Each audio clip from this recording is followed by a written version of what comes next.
so much, everybody, for coming. This is like a really great turnout. A lot of new faces, maybe some to the tea shop, but some that I haven't seen at tastings. How many of you have not been to a tasting, actually? Right, okay, sweet, sweet. So these are pretty informal. I talk for a little bit, we tasted tea, talk some more. Welcome to ask questions or comments. Some of you may know quite a bit about this topic. You may know more than me, possibly, or maybe you know nothing and you're just curious. So feel free to ask questions as you wish. How many of you been into the tea shop before? Or have any of you not been into the tea shop before? Okay, cool. Well, just so you know, we specialize in loose leaf teas from farms that we have like really direct relationships with. So actually tomorrow, one of the owners is flying to Japan to meet with some of the people that we source from, our matcha from. And they go probably twice a year somewhere. And then we also do in-house botanical blends. None of us are herbalists, so take that as you're listening tonight. I'm not a doctor, I'm not an herbalist. This is just a really curious topic that has come up, and we're like, okay, we happen to have a lot of these herbs. Like, let's chew on this a little. Like, what is this about? So what you're drinking right now is the Jiaogulan. It's called the immortality herb. It's from China, and in the province where it's from, that population tends to have long lifespans, and a lot of them report drinking this herb. So it's ended up being called the immortality herb. But it's one of the adaptogens. It has a ton, as you will find out that most of them hit on various systems in the body, so they have a plethora of benefits, claimed benefits. So this is actually, so it's been called ginseng before, but it's not actually related to ginseng. This is from the cucumber melon families. It was discovered by Westerners because it was so sweet. It's really beautiful. I have it up here on the table if you want to look at it. It's really viney. None of these tonight will have very much caffeine. There's only one that has a little bit of green tea in it, and that is the Sprinter's Spritzer. So you guys have heard the term adaptogen, I'm guessing. Yeah. No, you just like tea tastings. Have any of you, do you feel like you're familiar with any definitions of adaptogens or context that you've heard it in? Or yeah, mostly it's just something curious. Okay, cool. So kind of colloquially or commonly, it's believed that these herbs, these group of herbs, allow your body to adapt to stress. But kind of a more clinical definition for it is herbal preparations that increase attention and endurance during fatigue, and then also reduce stress-induced impairments and disorders related to neuroendocrine and immune systems.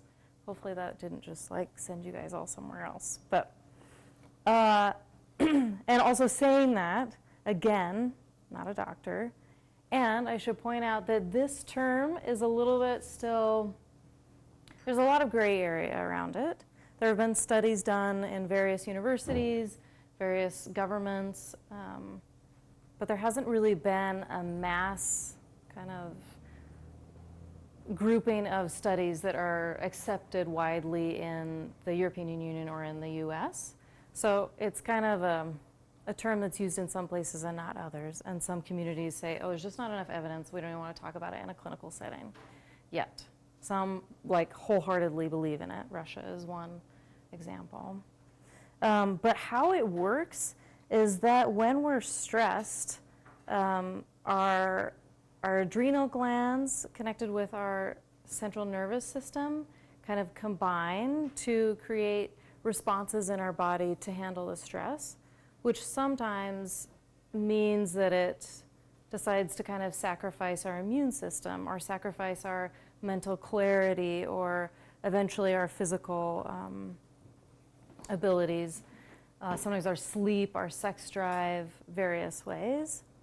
So what adaptogens do is that they do a few things in the system, or they operate in a few ways. And I'm going to reference this because I don't want to get any of it like wrong and then be, on public television for it.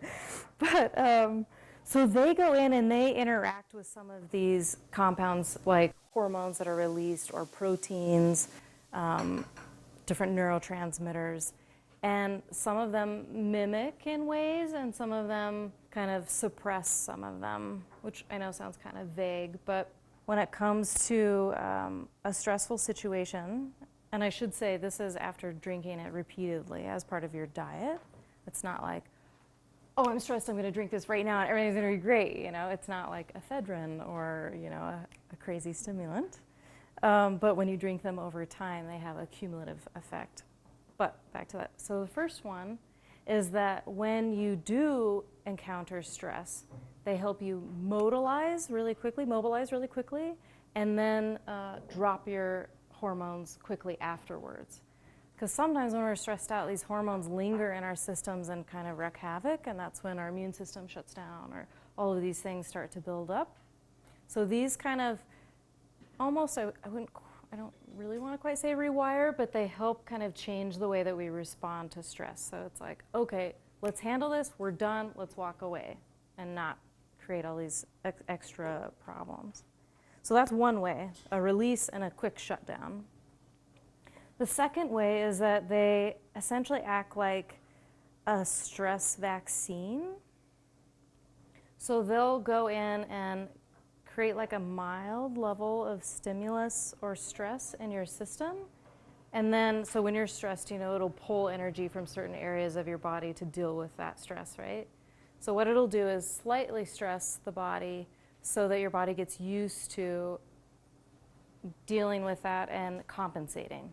Rather than just letting all of the energy being taken away, it's like, oh yeah, I remember this. You take it away, oh, I'm gonna build more here to buffer, or I'm not gonna quite give those proteins as much of what I would normally do, so that when you get really stressed out, your body's like, hey, I've done this.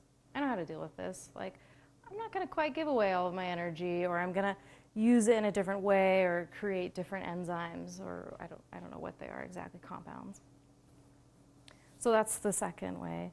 And then another way is that when you're in a heightened state of stress, because it's done this, it will help your body reserve a bunch of energy so that you don't get fatigued. So this is why it's used, and I haven't quite gotten to this and we'll go over it more, but it's used a lot for athletes or people in military situations or high intensity stress, where they need their body to keep going for hours after hours and they're working hard. Adaptogens help the body say, oh, okay, I need to sustain rather than be exhausted, so I'm gonna withhold. So that's how they essentially work in your body. What does this really look like on a daily basis? It's a couple of different things, like better mental clarity, creativity, focus, memory, all these things that get depleted when you're stressed out. Energy, like I was just saying, stamina, endurance. Like we designed one of our blends, which will be coming up soon, for marathon runners as a way to like keep their endurance going. Mood and anxiety, a lot of these are anxiety reducing. Better sleep. One of these has something in it that will help you go to sleep very well. Immune system, so colds, illnesses, respiratory issues. A lot of them target your circulatory system, so they cleanse your blood, they create more blood cell counts, they balance your blood sugar levels. So like this Jai Gulong has often been said it's good for people who have issues with insulin because it helps with blood sugar levels. And each of these, feel free to go and research as much as you want afterwards too. Like if you're like, oh, that sounds interesting. A lot of these do a ton of things according to what's out there. Waste processing, so liver and GI issues, and then also free radicals. You guys have probably heard a lot about antioxidants now. And who knows, maybe in like 15 years, adaptogens will be a term like we use antioxidants now, or they're just kind of like common. I don't know. We'll see that, because this one is known for its libido enhancing. So this is called Dong Quai. And this blend has Dong Quai. It also has another adaptogen called Eleuthero. As you guys are tasting it over there on the side wall, what are you smelling and tasting? Celery, exactly. So this is from the same family that has celery and carrots, which sometimes it tastes more like carrots and sometimes it tastes more like celery. So literally, Dong Quai means husband returns to his wife. Wow. The scientific name is Angelica sinensis. So at some period, there was a lot of beliefs around Angelica in Europe when the plague was happening, and that it was good for warding off the plague. And then they found Dong Quai, and they were like, oh, this is really similar. So it ended up getting a name from that, but it's thought to have angelic properties. Yeah, the female ginseng, that was another name. So, and it grows in China, Korea, and Japan. One of the reasons that it's good for women is that it balances hormones. And I think it does this for men too. In the book that I was reading, it was saying this isn't just a female tonic, it's good for men. Because it operates in a different way. It's not like a estrogen spiking herb, it just helps balance out hormones. So if you have too much of one or the other, it kind of helps you regulate. It's also known for having a lot of qi, which is, I guess, translate to like life force in Chinese philosophy. So a lot of energy, you don't have stagnation, you're feeling free and inspired.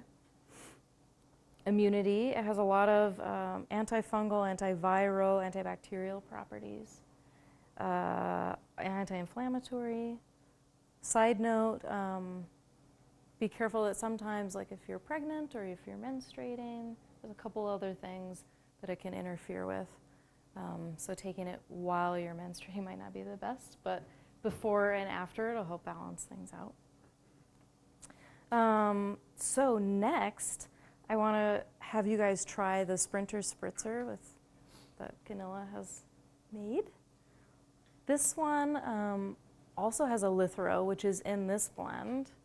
And Eleuthero is really interesting for a lot of reasons that I'll get into, but mostly it was one of the plants that really intrigued the Russians, which then kind of brought it to the rest of the Western world. Otherwise, this idea of these adaptogens, who knows when it would have come, but this was the one that kind of took them into that sphere. The 1960s, 50s, and 60s saw a pretty huge surge in Russia of research on adaptogens, and mostly Eleuthero and Schisandra berry, struggle with that one, which will be in the Stress Less blend.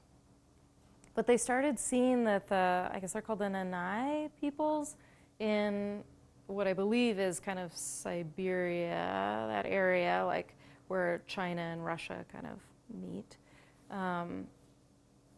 Yeah, they were using this to have more stamina and endurance. And during World War II, so it was like, oh my gosh, this would be really helpful right now. Like, what is this? What are they taking? How do we utilize this? And so a lot of the research started in military journals, where they were really delving into why is this doing this? And then from there, it just got pretty much adopted into medical practice in Russia. As I imagine a lot of other, like maybe white willow or something for us, or willow bark, became aspirin. For them, it was like, oh, okay, we can tell this herb is something really special. So they've done over 1,000 studies with it. Their studies are not necessarily accepted by the US per se or Europe, in that the designs weren't exactly up to the standards that we have now. Like, where's your double blind? Where's, the placebo? Where's, all the controls? They weren't doing it in that way. But regardless, it's been fully adopted there, and then also studied throughout Korea and I think India too. So if you look into it, you'll see there is a lot of information. There are a lot of studies that have been done on it. So this is the Eleuthero. In 1895 is when they initially got interested in this. That was their starting point. And then in World War II, it enhanced, I guess. But they got interested in Eleuthero and then the Schisandra, which we're going to have in the Stress Less pretty soon. We already have some of that made up. But Schisandra has been used in Chinese medicine for a really long time. It's also been used, I believe, in India. And a lot of the uses of adaptogens have kind of been not really thought of necessarily as adaptogens, but just really good herbs in traditional medicine throughout time. And now we're just kind of trying to like conceptualize like what are these doing and why are they so good, you know? So we're trying to put an identifier on them. But in India, they've used a lot of ashwagandha. Have you guys heard of that? Some of you, a little bit. It's starting to gain a lot of popularity for its stress-reducing properties. So that's been used. And I think it's been recorded in Ayurveda for a really long time. I want to say like almost 6,000 years. So really long time, which Ayurveda is one of the oldest, I think, if not the oldest medical systems that we have. So this one, I'm going to start with the Schisandra that's in it. And maybe I'll read to you first what all is in this blend, because there's a number of things. So it has ashwagandha, the Schisandra. Holy basil has three kinds, the Rama, the Vana, and the Krishna. All of those are also considered adaptogens. And then it also has cacao, orange peel, and passion flower, which add different things to the blend other than, I mean, they all have their benefits, and who knows, maybe they'll end up being, I don't know, grouped in with these adaptogens in time, but right now they're not. So what are you guys tasting with this blend? It tastes like fruity dark chocolate. Fruity dark chocolate, yeah. And soup. And squash, yeah. Like tomato basil without the tomato. Right? Yeah. This is so awesome. Yeah, and this blend does have a lot of different things going on. It doesn't necessarily have like a really strong central flavor, but a lot of weird components.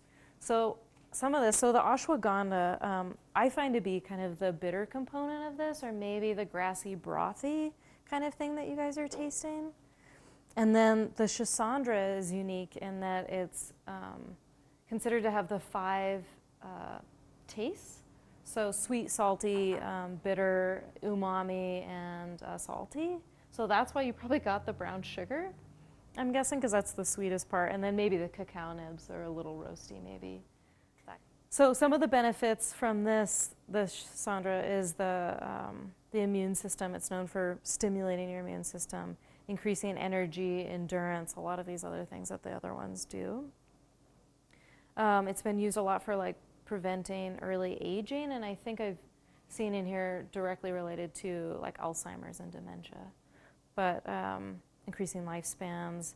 This is another one that normalizes blood sugar levels, kind of like the Jai Gulong, the first one you tried. It's also been used to speed recovery after injury or surgery. So this might be something that would be good if you have done a lot of working out or just endured something really stressful. This could be a good one for that. It's also been found to reduce, like directly reduce cortisol in your body, which is one of the stress hormones. And a lot of these do this. This is just information pulled from specific studies that have like looked at it and been like, okay, cortisol levels are here and then they're there. And so yeah, it's a fun one in that it has all these flavors too. So it has all these benefits, but then it's kind of an interesting mix of flavors. And then the ashwagandha. Do you guys have any questions about Schisandra? Or if I'm going too fast, like feel free to be like, hey, wait. Okay. So ashwagandha is another one in this. And it's Sanskrit for the smell of the horse. So that might be the kind of brothy thing that I was talking about.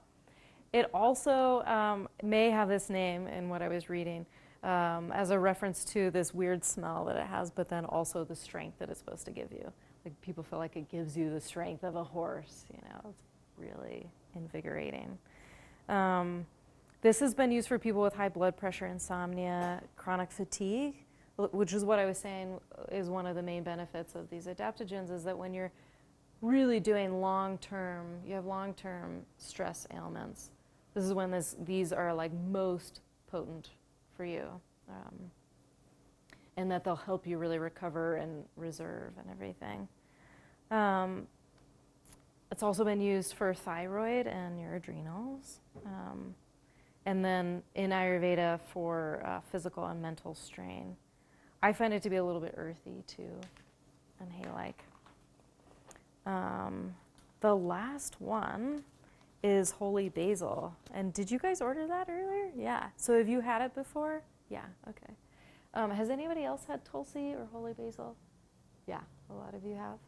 Have you guys? No. That one's been around for, it's been around for a long time, but it's kind of gained popularity kind of quite a bit lately. So the Hindu name is Tulsi. Like I've said, it means the incomparable one, which I thought would be a nice one to end on. So it's from India. It's also considered a sacred plant. So around temples in India, they'll plant them, or shrines, I should say. So it's highly revered in Indian culture. Again, buffers against stress. One thing that came up was specifically like physical stress related to temperature. So like extremes of heat or cold. So if you're in Alaska, it might be helpful. Or in Antarctica, or who knows, in Montana maybe even. Soon, it's supposed to snow tomorrow.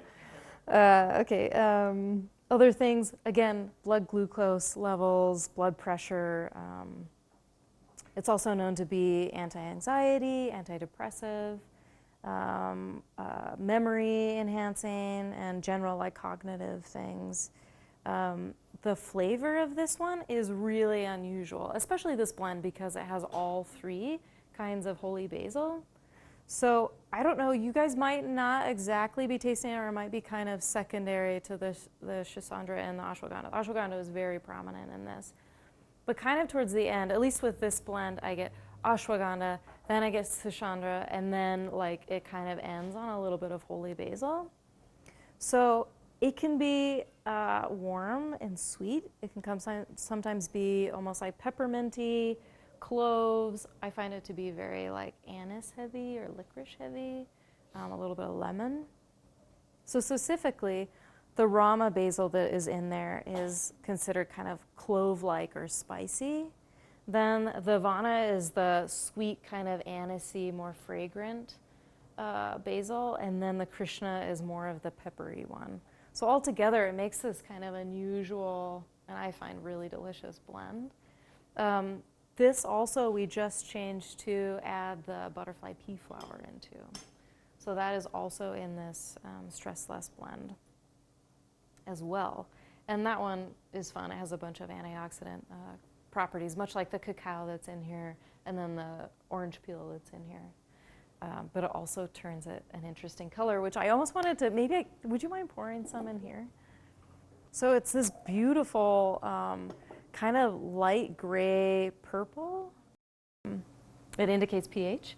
So if you put something really acidic with it, it will go towards red, reddish purple. If you put something basic, it'll go towards green. So this is coupled with Schisandra, which just earlier today I threw it in with something else with butterfly pea flower, and it just immediately went purple. I guess before we close up, I'll say that you guys get 10% off any of these if you want them tonight for coming. And then also, for those of you who haven't been to tastings, these happen pretty much every last Thursday of the month. Next month, it's going to be the third Thursday, I believe. I think it's like the 24th or 26th, somewhere in there, because of Halloween, because Halloween's on a Thursday. And I imagine you guys will all be doing wild things instead of sitting at a tea talk. But Ganilla is going to be talking about pu'er. So that's an aged tea from China. And it's really good. So come check that out. So feel free to taste any of these or keep drinking them if there's some. Look around. We'll be here. So, thank you. Thank you to you guys.